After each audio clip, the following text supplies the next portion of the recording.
Hey there, welcome to Synth Seeker. My name's Luke. Got a fast one for you today. I am sort of coming up for air. If you saw in the last video, I've picked up a hardware sequencer and it's basically all progress has stopped. I shouldn't say that. All progress on things like the existing tracks I was working on has basically come to a halt because I'm digging around learning how to use this hardware sequencer. But I decided I better come up for air and talk about Berlin School and do a little quick how-to. This is basically a try me exercise. I want you guys to try this if you're interested in, if you're new to Berlin School, prog rock, or cosmic space rock music, and you want to play with something and you're just getting started, and you're like, how do I give me a basic sort of tutorial on getting started. This is what I'm going to cover here today. You should be able to try this, experiment with it, and run with it, and see what you can do. Okay. It does not matter if you're working in software or hardware. What you need, the ingredient list for today's recipe is, you need a polysynth, either hardware or software, or you need 3 monosynths or some combination thereof. We're going to work with 3 voices today, a high voice, a mid voice, and a low voice. We're not doing rhythm today, okay? And I'm going to show you how to do this in Ableton. It speaks in relatively abstract terms, and you can follow along and try this in whatever your DAW is or whatever hardware and sequencers you're using. This will work across the board, okay? We're going to build a little Berlin School sounding spacey piece with some Berlin plucks running and playing with each other, okay? So this is what we're starting with. We're going to have a high voice, okay, a mid voice, and a low voice. Now I've made some clips here. You can make clips in whatever piece of software you're working on, or if you've got a sequencer on a sequencer track, or if you're using multiple sort of monophonic sequencers, make a little loop on each sequencer. Each voice needs its own little loop of notes, very short. Okay, our high voice right now is looping just some C's, okay? Okay, and I'm nothing fancy here. This is a Berlin School sort of pluck. It's just a saw wave pluck, real simple. There's a link in the corner to a video on how to do that. Okay, and then the mid voice is the same sound, just playing an octave lower. And then we've got on the low voice, a bass part doing that, okay? Very simple. It's a simple loop, 1 bar, 16 steps, okay? First, 5th, 9th, and 13th step, okay, of that 16-step sequence, we've got quarter notes playing, okay? Little C's on our low end. They're all playing C's. We're going to work in the scale of C minor today. Okay, so all of the notes that you're going to pick are going to be in C minor. And actually, they're going to be very constrained. Okay, we're just going to mostly stick with C's. All right. So let's start one of this. We'll look at the high voice playing here. All right, and we're going to add to all of these some reverb, big spacey reverb, and a delay. This is a dotted 8th note delay, or 3/16th note delay. All right, and we'll bring in the low voice. All right, so that's it. Kind of boring. It's not doing anything. That's fine. But they're all in C minor. They're all playing C's. They're all in time with each other. That's our 3 loops. Each voice has a little loop. Now we're going to make some changes to these loops. The high voice, okay, we're going to play with these notes a little bit. We're going to take the first note. We're going to raise it an octave. And the second note, we're going to raise it a 5th. We're going to bring it up to G. The third note, we're going to leave it as it is. And the 4th note, we're going to drop it down to G. Okay, so it's going C, G, C, G. All right, let's hear that by itself.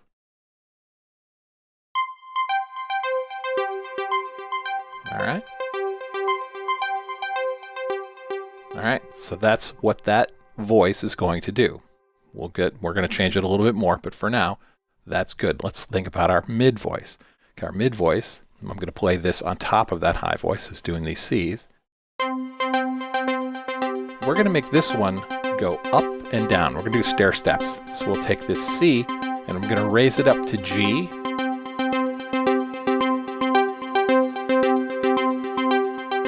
And we're going to drop this C down to G. There we go. All right, so these 2 loops are both 16 steps, and we've got 4 notes playing on these steps. On the first step, the 5th step, the 9th step, and the 13th step, okay?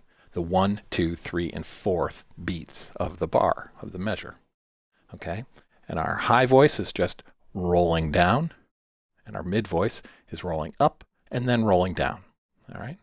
Now, I did a video a couple weeks or maybe a month or two back on what I called note phasing, okay? And it's adding timing syncopation to these notes. And the way you do that is if you've got 2 clips running on top of each other, like these ones are, and they're both the same size, and they've got notes that are falling on the same beats, what you can do is you can shorten one of them or lengthen one of them, all right? And so what I'm going to do is I'm going to take this high voice and I'm going to shorten it by 1 beat. So we are never going to actually hear this final note. It's just going to play these 3 and then loop. And it sounds a little different. It sounds like this now.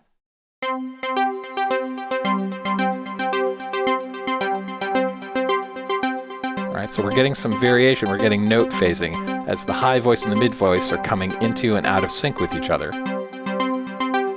All right, so that can sort of make our timing feel a little loose. And maybe not loose, but what it is it's hard to determine where the downbeat is in your ear.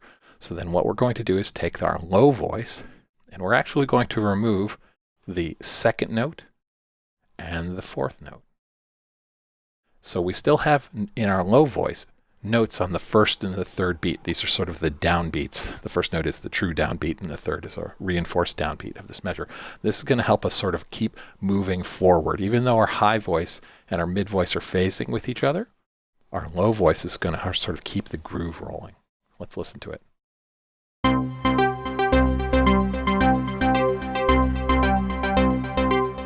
right, so it's a bit easier to keep track of what's going on there. Now, it still feels very mechanical, right? It feels like machinery. It's because everything's locked onto a beat, right? So let's move some things in time. Let's start with the mid voice, okay? Again, the 1st and the 3rd beat, those are important from a timing perspective. We want to hit those usually. And you can change them around if you want to, but what I'm going to do is I'm going to take the 2nd note and I'm going to change its time. That G, I'm going to leave it as a G, but we're going to move it forward half a beat. And that 4th one, we're going to move that one forward as well, but we're going to listen to it as we move it and see what we like. Actually, let's do that with both. So let's take this mid voice, we'll start them playing, and we're going to shift around the 2nd note and we're going to shift around the 4th note in time and sort of figure out what creates a syncopation we like. So let's listen. All right, let's move this one forward.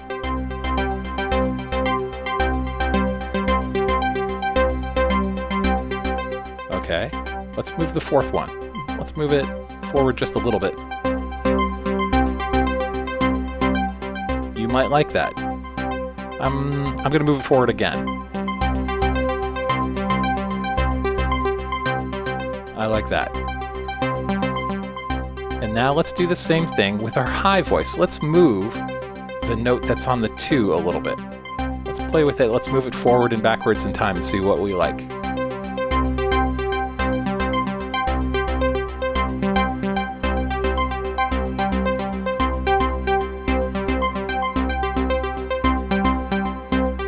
All right, I like that.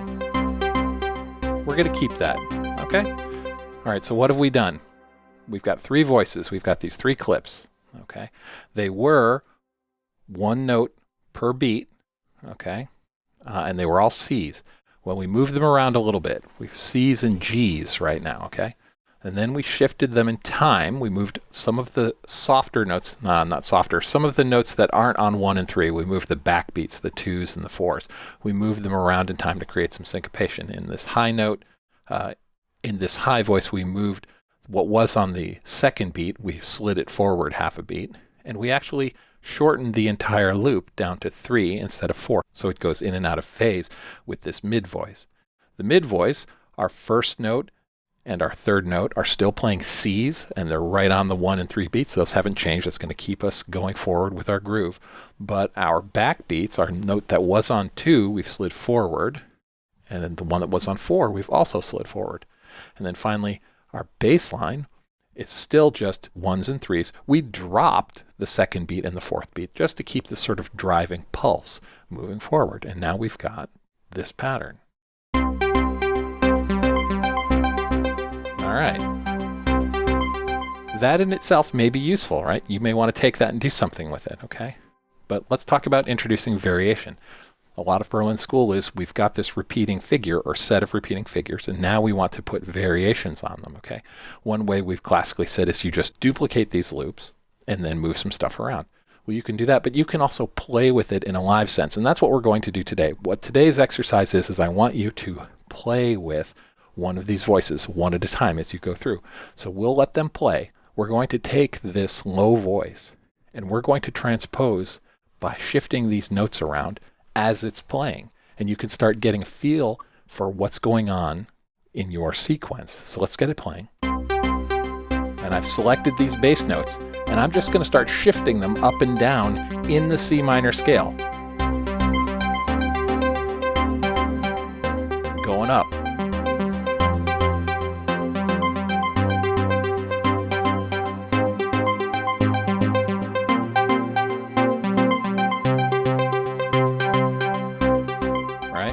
And you could jump around. You don't have to go in a sequence like I was stepping up one at a time, but you can move around a lot.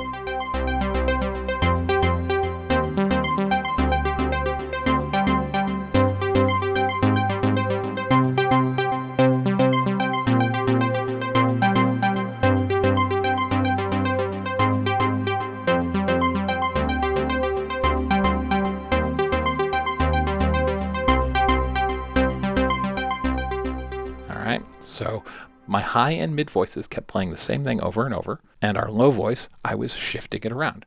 You can do the same thing with any of the voices. So here I'll leave the low voice where it is. I'll go to the mid voice, I'll start this playing, and let's grab all these notes and start shifting them around.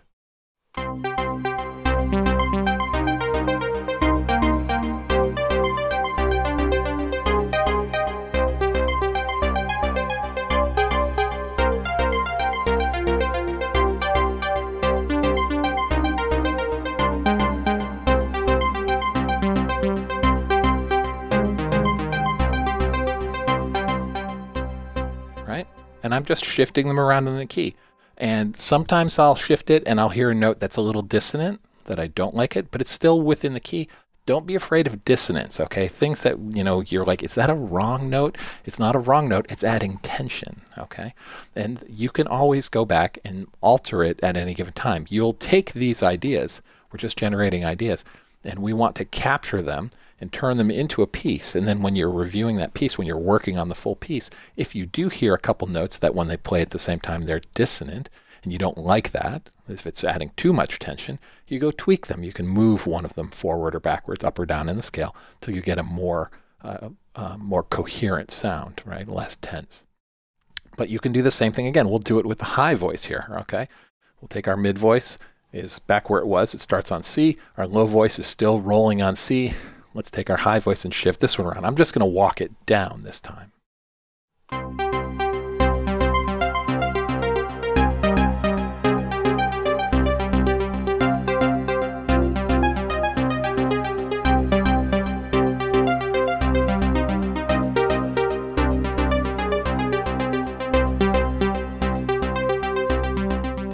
Right? So that sounds interesting. Like that's falling into that space rock, that Berlin space that I like. And all we've done is taken the very basic ideas of three simple voices, one bar each, 16-step sequences.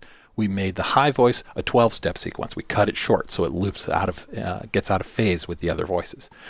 We changed their notes around very so slightly. They all started on the C root of C minor, and we shifted the backbeats, a 2 and a 4. We usually leave the 1 and 3s, the notes on the 1st and the 9th step, right where they are. But the thing that falls on the 5th step and the 13th step, we moved them around, both in time and in pitch. We shifted in the high voice. We shifted what was on our 5th step, our 2 beat. We moved it forward in time, and we pitched it down. And then we pitched down, but kept the 3rd note in time. The 4th one, we frankly just removed it by shortening the whole loop. The mid voice is doing this sort of up-down pattern. We shifted the backbeat that was on 2 up a half step, right? Or I should say forward in time, earlier in time, by half a beat, I should say, and we've moved it up a fifth. The third one, we left where it was, like the first. And the fourth one, we also moved that forward in time, and we shifted that one down to a fifth, or down a fourth to the fifth interval of the scale, right? And our low note, our low voice, that's basically just the root. That's the foundation. That's the heartbeat of this sequence. We dropped the backbeats. We dropped 2, and we dropped the fourth beat, and we just kept 1 and 3. And you can take any of these, shift them around in the scale, and make some interesting patterns. Now, you can keep these patterns by duplicating these clips and shifting them around, or if you're using a sequencer that has presets, you can create copies of the presets and then make variations on each one. Or you can transpose them in real time. You can reach over to your synth or your sequencer if it's got transposition functions and say, okay, I'm going to transpose the low voice or the mid voice or the high voice. I'm going to transpose it up and down, and you want to keep it generally within the key that we're working in, C minor. But you don't have to. Rules are meant to be broken, but you can play with that. What I'm going to do here is I've got these MIDI clips all routing into my synth voice. I can simply record on the track that it's on and get sort of the summation, the amalgamation, the glomming together, if you will, of these voices as I'm going. And I can go manipulate these in real time as they're going. So let me record this, and I'm going to go shift the mid voice around as we're doing it.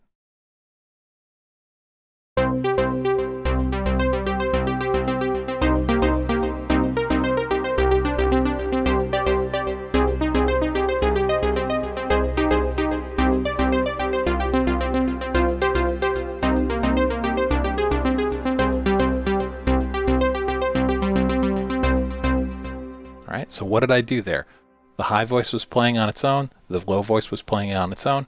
The mid voice, I grabbed it and was transposing all of those notes. While that was all playing and I was doing those live transpositions, I recorded it on this track that actually has the synth that's playing on it, and that recorded this down. So here's my bass line playing through. Here's the high voice and the low voice, and you can see the low voice shifting up and down as I was doing my transpositions. And then, boom, now I've got a clip here. I'll save that clip. I'll drag it out of the way. And now, maybe I don't want to shift the mid voice. I'll shift the low voice around. So I'll record it again. And this time I'm going to transpose the low voice.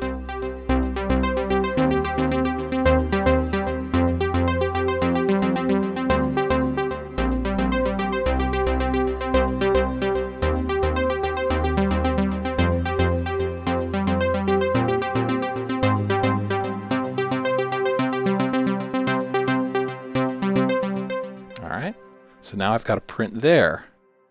I'll move that around, get that out of the way. So here's my high and mid voice playing their constant sort of patterns, and here's my low voice as I was shifting it around manually, literally just using the arrow keys on my keyboard to shift those MIDI notes around. And you could do the same thing with a hardware sequencer or in your own software or on the synth itself by moving the transposition knobs or hitting the transposition of the sequence. So, whatever your options are, you want to transpose ideally within the scale, but it doesn't have to be. You can always clean that up later if you need to.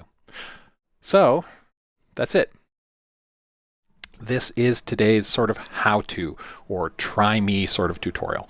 We took 3 very simple voices, each with a single 16-step sequence in it, playing root notes in C minor. They're all playing Cs, 4 beats per loop, right? The first, the fifth, the 9th, and the 13th step, okay? Then what we did is we shifted them around in the scale. We moved the backbeats, the 2s and the 4s, the 2nd and the 4th beats. That is the beats on the 5th step and the 13th step. We shifted those up and down in the scale a little bit, and we shifted them forward and backwards in time a little bit, right? And then we introduced, of course, some delay and reverb on top of that, which gives us that sort of big spacey feel. And then while they're playing, we were live transposing individual voices up and down in the scale to generate our variations of our patterns. Okay, that is what you can do. Give it a shot. See how it goes. Let me know what you make with it. I'd love to hear what you build with this stuff. And so that's it for today. I'm going to dive back into the world of this Circle on Hardware sequencer. I've got a lot to learn on it. It's very deep, and I'm having a lot of fun. There'll be more of a detailed video on that later. But for now, thank you all. And as always, you've been watching Synth Seeker. Have a great week.